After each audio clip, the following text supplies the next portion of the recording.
بسم اللہ الرحمن الرحیم۔ جو ساتھی دعوت و تبلیغ سے وابستہ ہے ان لوگوں نے ایک سوال کیا ہے، اور سوال کیا ہے کہ مفتی صاحب یہ جو فجر کی سنتیں ہے اگر کسی کی یہ نکل جائے تو شریعت کا کیا حکم ہے؟ کیا ان کی قضا لازم آتی ہے یا نہیں؟ ایک تو یہ، دوسرا یہ کہ اگر لازم آتی ہے تو کب سے کب تک پڑھ سکتے ہیں؟ اور اگر کوئی شخص جو ہے سنتیں نہ پڑھے بلکہ سیدھا جماعت میں شرکت کر لے، یعنی کہ امام صاحب کے پیچھے جماعت میں شرکت کر لے جبکہ اس کے پاس وقت بھی تھا، تو اب اس کے لیے کیا حکم ہے؟ اگر وہ سنتوں کو بعد میں پڑھے تو کیا بعد میں اس کی سنت شمار ہوگی یا نہیں؟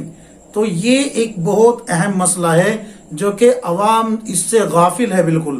یاد رکھے جو مسئلہ میں بتانے جا رہا ہوں اس کو دھیان اور توجہ سے سننا۔ مسئلہ یہ ہے، میں آپ حضرات کے سامنے پہلے حوالہ پڑھ دیتا ہوں۔ فتاوی عثمانی جلد نمبر 1 صفحہ نمبر 482 483 پر آپ کو یہ دونوں مسئلے مل جائیں گے۔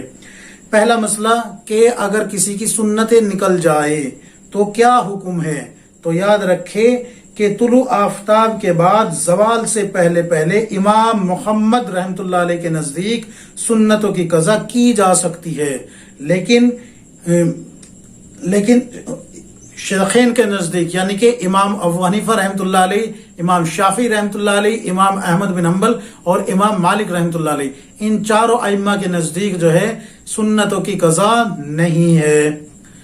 سمجھ گئے؟ ہاں، ایک بات یہاں یاد رکھے کہ اگر کسی کی فرض نماز بھی نکل گئی ہو فجر کی تو اب وہ کیا کرے؟ یہ ایک بہت نازک مسئلہ ہے۔ وہ کیا کرے؟ وہ یہ کرے کہ جہاں سے اشراق کا وقت شروع ہوتا ہے، یعنی کہ طلوع آفتاب کے بعد جو مکروہ وقت ہے اس کو گزار دینے کے بعد 10 سے 15 منٹ کا جو وقت ہوتا ہے، 20 منٹ کا، اس کو گزار دینے کے بعد تو پہلے وہ 2 سنتیں پڑھے گا، پھر 2 فرض پڑھے گا۔ اب ان کا وقت یہاں سے شروع ہوتا ہے اور ختم ہوتا ہے زوال سے چند منٹ پہلے۔ ٹھیک ہے، آگے سمجھ میں؟ اب دوسرا مسئلہ یہ ہے کہ جو شخص جو ہے سنتیں نہیں پڑھے بلکہ سیدھا جماعت میں شریک ہو گیا امام کے پیچھے، اگر اس کو یہ علم تھا کہ ابھی جماعت کھڑی ہوئی ہے تو اس کو چاہیے تھا کہ وہ سنتیں پہلے پڑھے، کیونکہ خود رسول اللہ صلی اللہ علیہ وسلم نے فرمایا کہ اگر فجر کی سنتیں مجھے کسی بھی طریقے سے کیسے بھی حاصل ہو اور میں پیلر کے پیچھے کھڑا ہو کے بھی ان کو پڑھ سکوں تو میں ان کو پڑھوں گا۔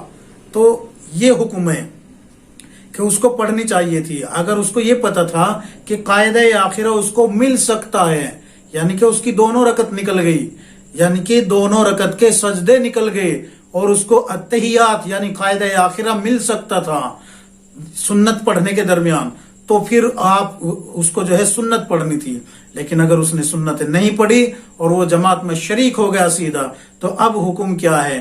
تو یاد رکھے امام ابو حنیفہ رحمۃ اللہ علیہ اور امام یوسف رحمۃ اللہ علیہ، ان دونوں حضرات کے نزدیک اشراق کے وقت میں سنت پڑھنا، یعنی کہ یہ جو سنتیں ہیں فجر کی سنتیں جو قضا ہوئی ہے ان کو پڑھنا، اس سے سنت ادا نہیں ہوگی بلکہ یہ آپ کی نماز نفل میں شمار ہوگی۔ سنتوں کی کوئی قضا ان حضرات کے نزدیک نہیں ہے۔